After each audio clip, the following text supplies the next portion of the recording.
Hey, we're going to make a short video on the Intolerable Acts. And they are the Intolerable Acts to one point of view, which was the colonist point of view. The Coercive Acts, that was what the British point of view was. Because the British thought they were trying to, or they needed to force or coerce the colonists into following the rules of their laws and what they wanted. And the colonists said, these are terrible. We can't tolerate them. No more. So this is all around the time of the American Revolution, leading up to the American Revolution. And this is a conversation we're going to have on this piece of paper, and we're going to do it in record time. You're going to love this. Now, you see all the stuff I have here? There's absolutely no rhyme or reason. You do not need this. We're going to get rid of that. You do not need this, but I need this because this is my go-go juice, and this is how I survive.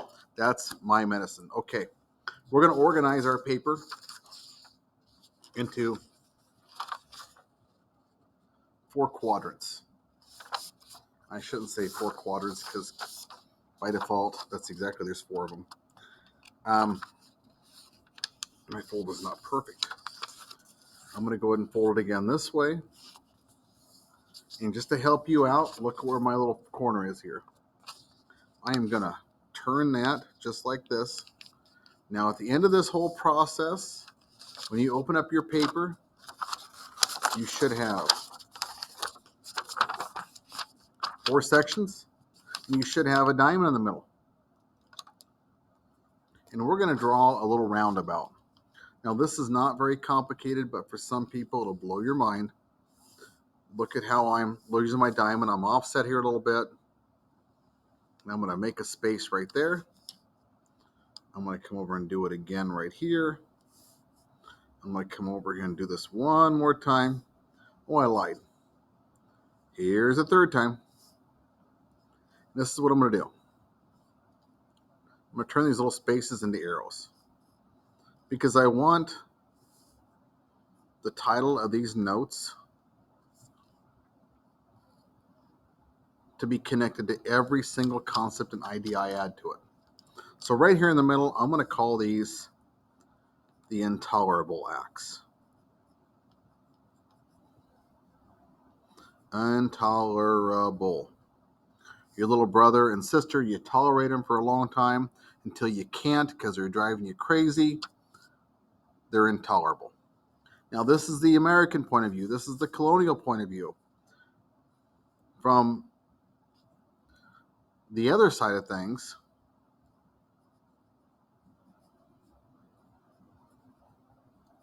they're going to call those the coercive acts because they're going to try to coerce the colonies into doing what they're supposed to do. And I'm going to write the word acts right here. An act is an action. Acts, when we talk about government, are laws. I'm even going to write the year, 1774. And so just so you know, these are how do I say this? These are a series of laws that happened. They weren't one big law. These were a bunch of acts that they passed all in coordination with one another. And since all these ideas are connected together, I'm going to add green to everything. But there's something I almost never do. I'm going to mix colors.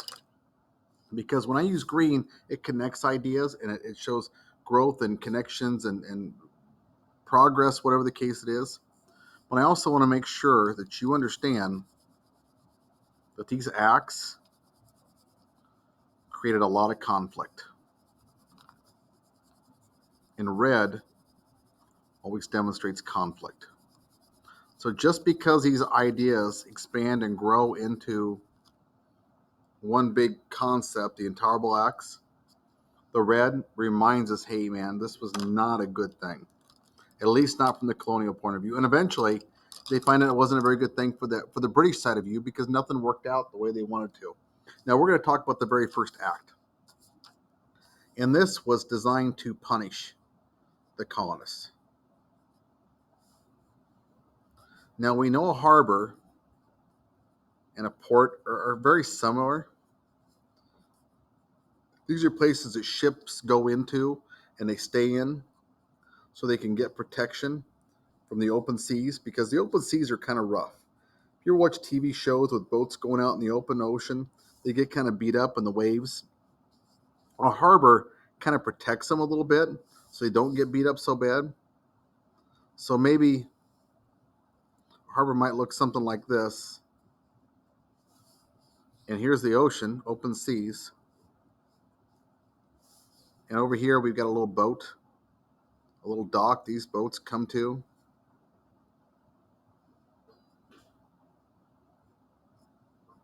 And back then these boats had giant sails. Does that look like a harbor and a boat? Kind of, a little bit. Here's my boat because it's made of wood. I add some gray or some brown over here because this is the land.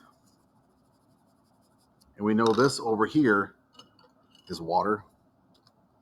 So we'll add a little water here. Not that important, but I'm going to add it just for context. Plus, I like colorful notes.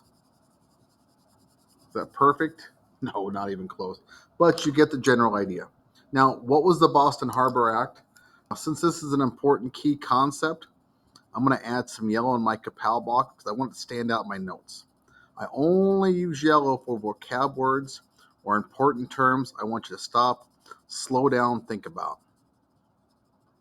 And the Boston Harbor was one of those stop and think about things because it did something really, really monstrous, according to the colonists. It closed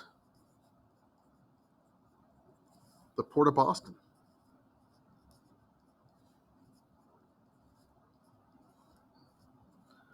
Now, you may not think that's a big deal, but this is how these people made their money. And remember, this is coming off the heels of the Boston Tea Party. The Tea Party is where the Sons of Liberty or whoever it was marched over here and they walked onto this boat. They took all the tea on the boat and they dumped it all out into the harbor, $1 million worth of tea. And they did this in protest of taxes that they didn't feel the colonies were being represented about when they made a decision to put the tax down on the colonists. So British were extremely angry and wanted Boston to pay that back. So until they did, they closed the port of Boston, and so nothing could come in and out. And we talk about what that looks like. They'd have ships here blocking it, and we know that's a vocab word that you probably need to know if you know something about this time period, because it was a resource used by militaries all around the world, especially ones with strong navies.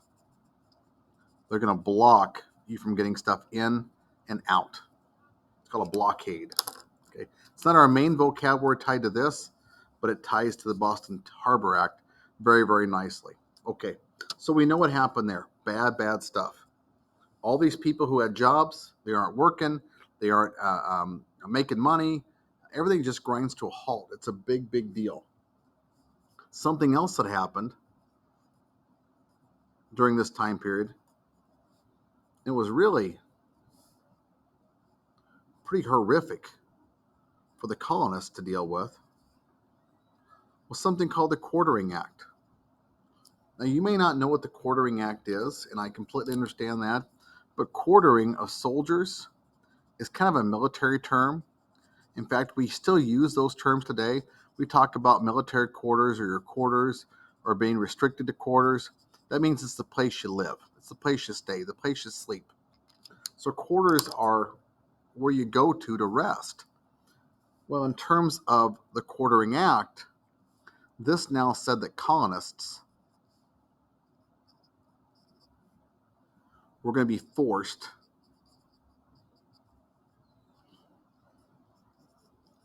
when I say forced, they're going to make them do it. I'm going to underline that. Forced to allow British soldiers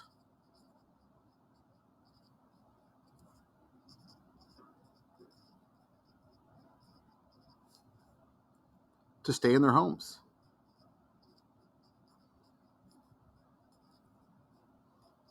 So the colonists had no choice.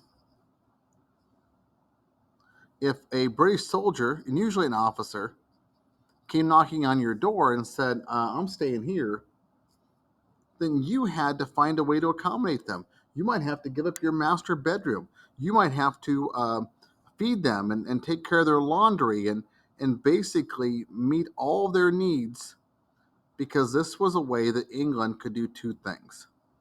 Number one, it saved them money, lots of money, because now the colonists were going to pay for the cost of housing these soldiers and feeding them, and it was good for them. On the other side of things, it kind of humiliated these people, and it forced them to give up their privacy. And that's a big thing in American society. That's something really important to us, is having a right to our own space. In fact, we have a lot of laws in place that protect those rights. But those laws came because of situations like this. This never would have happened. Maybe we wouldn't have those protections in our Constitution now. So what this might look like is if you're living here and you're standing by your door and a British officer shows up, they got those kind of big hats.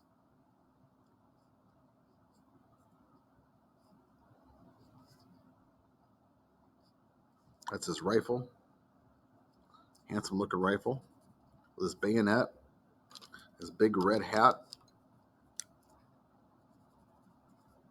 And he might say, I'm staying.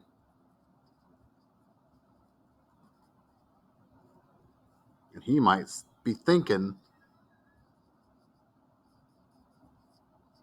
oh no. Actually, I might be thinking something a whole lot stronger than that, but I can't put that in this video because this is G-rated. Okay? Quartering Act, a big deal. Invasion of privacy, forcing people to house soldiers. And you know what?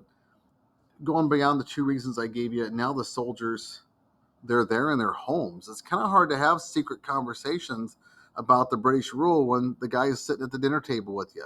So there's a lot of things that were going on here. And obviously it was really crowding the colonists in ways they didn't like. Here's the next term. And this is a big one. Massachusetts. That's a colony. Actually, it's a state now, but it was a colony. It was called the Massachusetts Government Act. And there were lots of parts of this that are probably too much to put in these short notes. I mean, they talked about appointing governors and judges and other officials and things like that. That's all part of it. But the part I'm going to focus on with this is even more simple than that. And this ties right back to fundamental rights as Americans we still hold very dear to us. In fact, it's in the First Amendment. It's so important to us. This government act said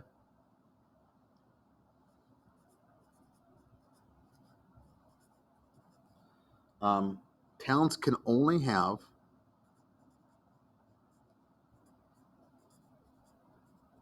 meetings once per year.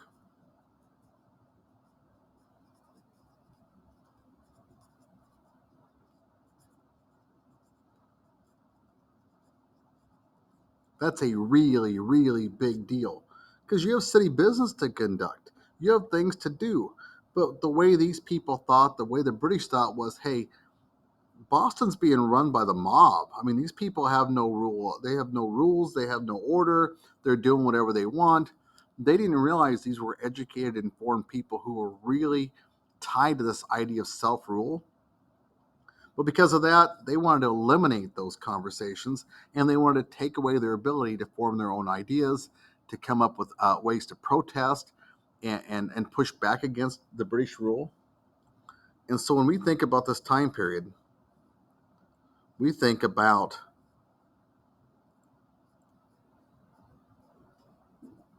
limiting people's rights.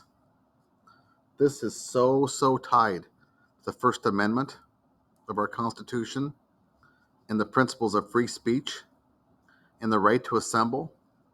You think about all the modern day protests we've had.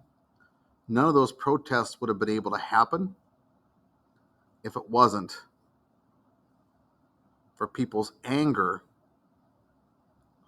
over these kinds of things that made them really compelled to try to get in there and make sure they never happened again. See, our Constitution isn't just a document that people made up out of nowhere. A lot of the things that we hold most dear in that document came from the idea that our founding fathers had those rights taken away from them. And so they were going to make sure that never happened again. Now, here's the last thing in our video that we're going to have. And this is the fourth item. It wasn't even the last item, but it was the fourth item. And these two kind of work together. I think they were passed on like the same day.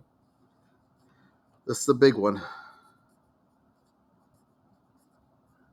It's called the Impartial Administration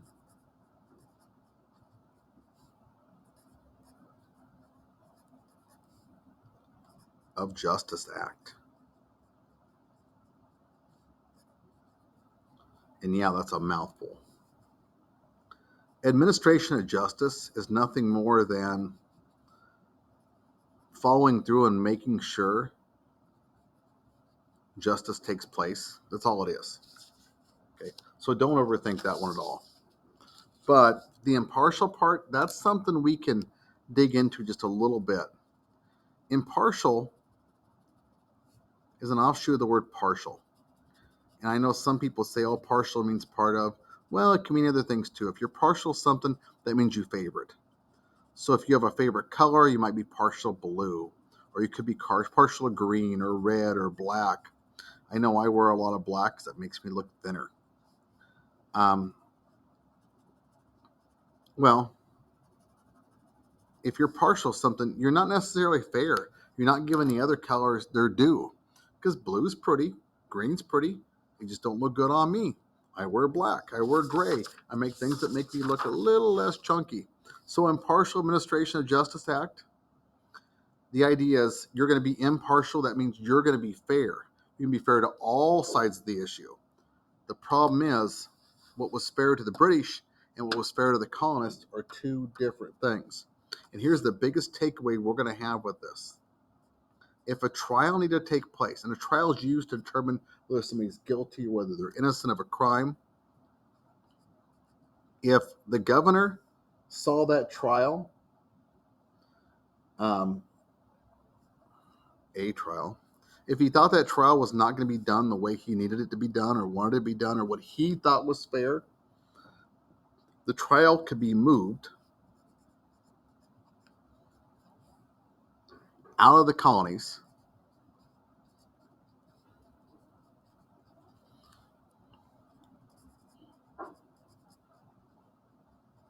into a different colony or to England in general.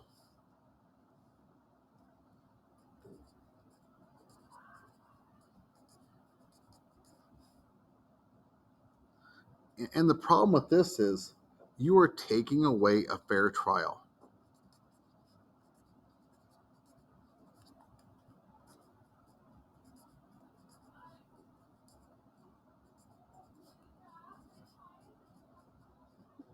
I'm going to say to the accused. Because if you're accused of a crime and you're going to be put on trial for that crime, you want to be able to have access to an attorney.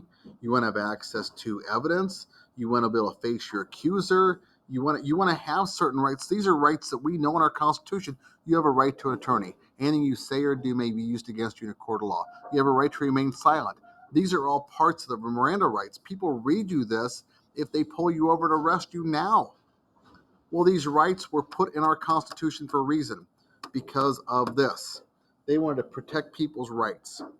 And when I say rights, you think about this. If you are living in one colony, Massachusetts or Virginia or New Hampshire or New Jersey, and they say, you know what, I think we need to get you to a better place. They take you all the way over to a different part of the world, thousands of miles away, and that's on a boat. It's not like you can get on the phone and call home or get on the internet or something like that and communicate back and forth. You are completely isolated.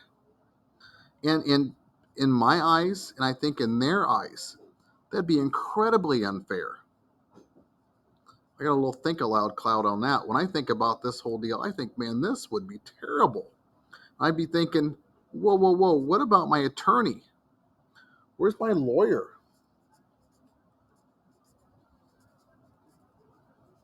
Am I going to be stuck with your lawyers that you picked for me? Do I even get a lawyer? That'd be scary.